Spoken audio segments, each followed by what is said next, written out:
क्यों? क्योंकि भंते प्रियदर्शी सही कह रहे हैं। तो हाँ, ओ दयानुशासे असभ्य च निवारे सतंग ही सो पियो होती असतंग होती अब पियो। मेरे वचन नहीं है। जो भगवान बुद्ध के शासन का निर्देश करता है, भगवान बुद्ध के मूल वचन को बताता है, सतंग ही सो पियो होती, वो सिर्फ सज्जनों को, संतों को प्रिय होता है। असतंग होती अब पियो, दुष्टों को अच्छा नहीं लगेगा, उसे तो मिर्ची लगेगी, उसे मिर्ची लगे। इसलिए जो सज्जन है सो बैठे हैं, बाकी कौन हम नहीं कहेंगे। सज्जन बैठे हैं, बाकी कौन है हम नहीं जानते। सज्जन बैठे हैं इतना मैं जानता हूं, क्योंकि उन्हें मिर्ची लगेगी। रोग विषम कटु औषधि मोरी, अदेहि तदपि न मैं बरजोरी। बुद्ध कहते हैं, सिंगाल सूत्र में कहते हैं कि हे सिंगाल, रोग विषम कटु औषधि मोरी, देहु तदपि न मैं बरजोरी। चाहूं पियहूं चिरजियहूं सिगालू, नहीं तो खाही मधुर मरी जाहूं अकालू। न जाने कितने लोग पी पी करके खा खा करके मर ही गए बिना समये के। तो तुम्हारे इस विषम रोग की दवा जो मेरे पास है ना, वो कड़वी है। भगवान कहते हैं वो कड़वी है, कड़वी, लेकिन फिर भी मैं इसे जबरदस्ती नहीं दूंगा। चाहो तो इस कड़वी दवा को पियो और चिरकाल तक जियो, नहीं तो खाही मधुर मरी जाऊं अकालू। खा करके वही मीठा शुगर उगर बढ़ाओ, मर जाओ तन के दिन। जीना था 100 साल, शुगर लेके झेलते झेलते 50 पार करते करते, हाँ। रोग भी संकट व सधी मोरी, देहूं तदपि न मैं बरजोरी। जबरदस्ती नहीं दूंगा, जिसे लेना होगा लेगा, नहीं लेना होगा तो मत लेगा। इसलिए मैं कहता हूं कि जहां कहीं पे भी धर्म का श्रवण हो, धर्म सुनने को मिले, किच्छो सद्धर्म समणं, सद्धर्म का श्रवण करना इतना आसान नहीं है। हाँ, इतना आसान नहीं है। और बुद्धों को समझ पाना, बुद्ध के गुण को समझ पाना, ये तो बिल्कुल भी आसान नहीं। बुद्धोपि बुद्धस्य भणेय वर्णन, हाँ, बुद्धोपि बुद्धस्य भणेय। अगर कोई बुद्ध आकर के दूसरे बुद्ध का वर्णन करने लगे ना, कि बुद्ध ऐसे, उनके गुणों का वर्णन करने लगे ना, खियेत कपंग न खपत, खियेत कपंग न खियति बुद्धस्य गुणं, तो कल्प नष्ट हो जाएगा। लेकिन बुद्ध का गुण इतना है कि बताया नहीं जा सकता, इतना है बुद्ध का गुण। अपमेयो बुद्धस्य गुणं, हाँ, योच गाथं सता भासे, गाथा गाते सतंग पदंग। अरे कह रहे हैं कि गाथा में कोई बताना चाहे, एक हमारे पास एक ही जिह्वा है ना, और कह रहे हैं कि इस जिह्वा को 100 जिह्वा में बदल दिया जाए तो भी नाम 10 गुण, नाम 10 बल गणुपे तम सक्कुम सख्यान केनपि। उस 10 बल के गुण की व्याख्या करना, एक एक जबान में 100 जबान कर दिया जाए गुणों की व्याख्या करने के लिए, लेकिन फिर भी नाम 10 बल गुणोपेतम वक्तुम शक्यम न केनपि। लेकिन उस 10 बलधारी के गुणों की व्याख्या कर पाना संभव नहीं। मेरी अकेली जिह्वा क्या व्याख्या करेगी, कितना कहेगी, कहते कहते थक जाएगी, मुंह थक जा रहा है कहते कहते, लेकिन खत्म नहीं हो रहा। कितना कहूं, कितना बताऊं बुद्ध कैसे हैं। जिस दिन समझ जाएंगे ना, उस दिन सब भूल जाएंगे। हाँ, मंजुघो से प्रभृतयः पूजयन्ति यथा जिनान। मैं भी पूजा करूंगा बुद्ध की, मैं भी आराधना करूंगा बुद्ध की, मैं भी स्तुति करूंगा बुद्ध की। भगवान बुद्ध आनंद से कहते हैं, आनंद, अगर तुम किसी से प्रेम करते हो, किसी के ऊपर अनुग्रह करना चाहते हो, किसी का कल्याण करते हो, तो आनंद उसे बुद्धानुसति में स्थापित करो। अर्थात बुद्ध क्या मंत्र दो कि इतिपिसो भगवा अरहं सम्मा संबुद्धो। ऐसे हैं वो भगवान जो हर दिन आप वंदना करते हैं, उसे स्थापित करो, उसे बताओ, इसी से उसका जो है कल्याण होगा, इसी से उसका मंगल होगा, और किसी चीज से मंगल होने वाला नहीं है। ये केचि बुद्धं शरणं गता से, क्या कह रहे हैं भगवान? ये केचि बुद्धं शरणं गता से नाते गच्छन्ति अपाय भूमिं पहाय मानुषस्य देहं देवकायं परिपूरे संते। जो कोई बुद्ध की एक बार शरण चला गया ना हृदय से, कहते हैं दंपत की पहली ही गाथा है, एक व्यक्ति है लेटा हुआ है, चारपाई पे पड़ा है, मरण संज्ञा पे है, उठ नहीं सकता, और भगवान बुद्ध सुबह सुबह ही आते हैं चारिका के लिए। अपनी सैया पे लेटा हुआ है, घर वालों ने बाहर निकाल दिया है उसकी चारपाई घर से। लोग बीमार होते थे घर से बाहर निकाल देते हैं ना, खदेड़ करके बाहर सुला दिया है। भगवान को दूर से ही देखता है और देख करके चित्तं तस्पसीदति, उसका मन प्रसन्न हो जाता है और सोचता है किंग नो खो ददेय, मैं क्या दूं इन्हें, मैं तो उठ भी नहीं सकता, मैं इन्हें क्या दूं, मैं अपने स्थान से उठ भी नहीं सकता, मैं इन्हें क्या दूं। बस इतना ही कर लिया भगवान के प्रति। दंपत की पहली गाथा है, पहली उसकी कथा पढ़ना। इतना करने मात्र से ही कहते हैं कि उसी समय उसका शरीर छूट जाता है और फिर वो देवकायं परिपूरे संति, देवलोक को जाता है, अर्थात सुगति होती है। क्या होती है? सुगति हो जाती है। इसलिए नाम 10 बल गणुपेतम वक्तुम सख्या न केनचित्, किसी के द्वारा उनके गुणों की व्याख्या कर पाना संभव नहीं। इमेत्तामिति इमेत्तामिति, इतना ही। जैसे महासमुद्र के उर्मियों को गिना नहीं जा सकता, बुद्ध के गुणों को भी गिना नहीं जा सकता। बोलिए भगवान बुद्ध की। तो मैं ज्यादा ना बोलूंगा, बहुत कुछ हो गया। हाँ, और लंबी कथा सुननी है तो कानपुर में पहुंचिए। कानपुर में 10 दिन की कथा है।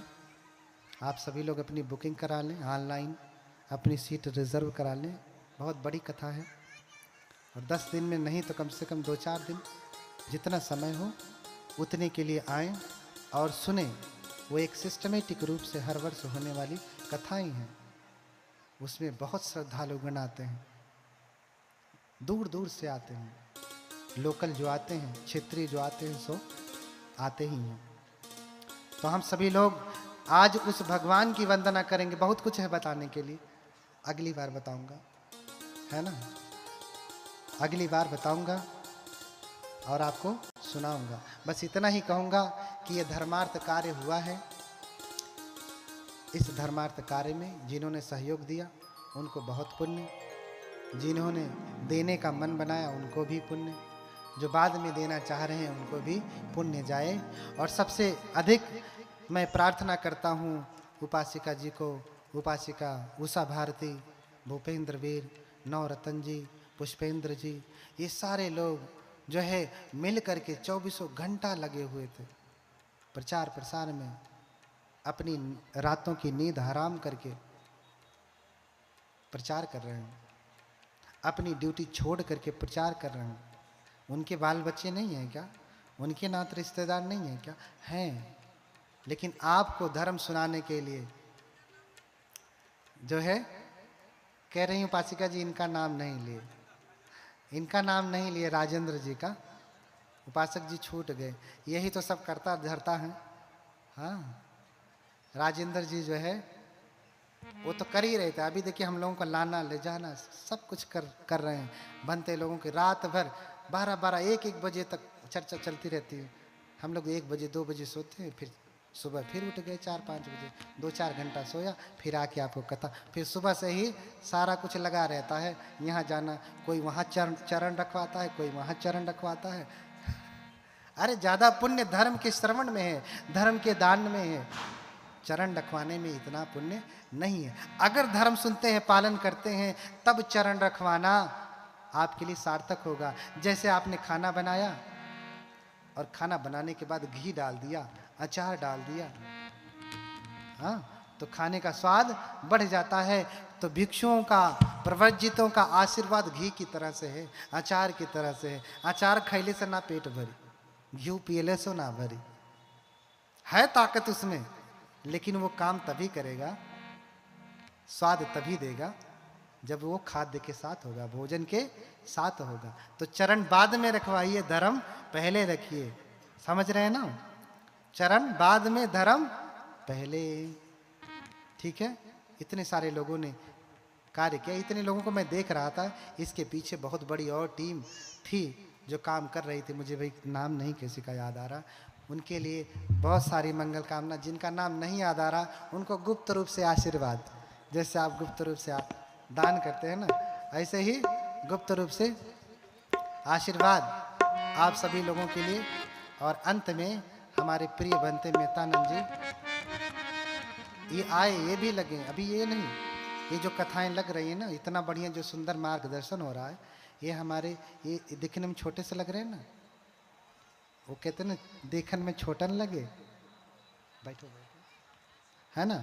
अध्यक्ष उषा भारती, उपाध्यक्ष नवरत्न राम जी, कोषाध्यक्ष सुरेश कुमार जी, महामंत्री भूपेंद्र भी, मंत्री सुभाष चंद्र, मीडिया प्रभारी पुष्पेंद्र जी, राजेंद्र भारती, सत्यप्रकाश, अजय कुमार, रमन बौद्ध, विजय बौद्ध, प्रेम सागर, दीपक चंद्रा, राहुल टंडन और अनिल कुमार, योगेश कुमार। इतने सारे लोग थे। और भी रहे होंगे, तो इतने लिख पाए, थोड़ा लिखना ज़्यादा समझना, है ना। इतने लोगों ने मिलकर के कार्य किया और हमारे बनते जी आकर के मार्गदर्शन देते रहे। उपासिका जी को डांटते रहे, ऐसे नहीं, ऐसा होता है, आपने ये काम नहीं किया, है ना। क्यों डांट रहे थे? हाँ, उनको कोई अपना व्यक्तिगत काम नहीं था, अपितु इसलिए कि ये जितना सुंदर आयोजन हो सके, जितना अधिक लोगों तक धर्म जा सके, जितना अधिक लोगों के भीतर बुद्ध के प्रति श्रद्धा जग जाए, उतना ही हमारे लिए कल्याणकारी हो जाएगा। तो इन अंतिम समय में मैं बस आप सभी लोगों के लिए मंगल कामना ही करता हूँ, लेकिन वचन तोड़ना नहीं है। एक बार फिर से हाथ उठा लें तो मैं चुप हो जाऊं, मन नहीं कर रहा है, बोल, चुप होने का मन नहीं कर रहा है, क्योंकि आप भी बैठे हैं, सब कुछ बैठा बैठा, तो मेरा मन नहीं भर रहा है कि मैं चुप हो जाऊं।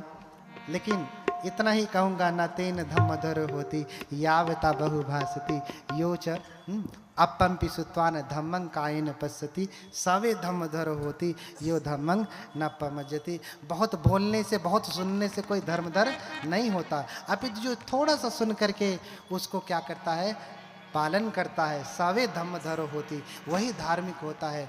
यो धम्मं न पमज्जति, जो धर्म के कार्यों में कभी भी आलस नहीं करता, कभी भी पीछे नहीं रहता, धार्मिक कौन है? वही व्यक्ति है।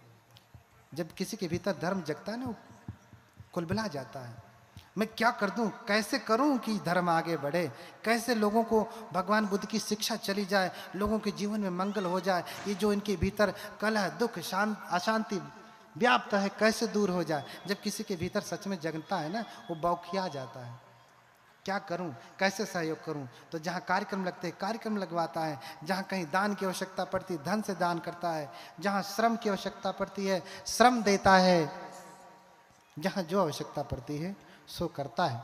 क्यों? क्योंकि धर्म का बीज, धर्म जग गया उसके भीतर। तो बहुत ना बोलते हुए हाथ उठाएं, कितने लोगों ने छोड़ने का प्रण लिया? उठाइए उठाइए, हथवा दर्द कर धका, हाँ दर्द कर था, फिर से उठाइए, कितने लोग छोड़ देंगे? बोलिए भगवान बुद्ध की। हाँ, और दूसरा क्या कहा? भगवान बुद्ध की स्थापना, भगवान बुद्ध की पूजा। हाथ उठाएं कितने लोग? हाँ, शराब भी छोड़ देना है, उसका प्रण नहीं ले रहा हूं, लेकिन बिना कहे छोड़ देना तो ज्यादा पुण्य होगा। हाँ, तीसरा माता पिता की सेवा, संतति मातु पिता के सेवा जान करहि वरदायक देवा। वरदानी देवता की तरह से इनकी सेवा करना। इन्हीं सब बातों के साथ बहुत बहुत मंगल कामनाएं। बोलिए भगवान बुद्ध की।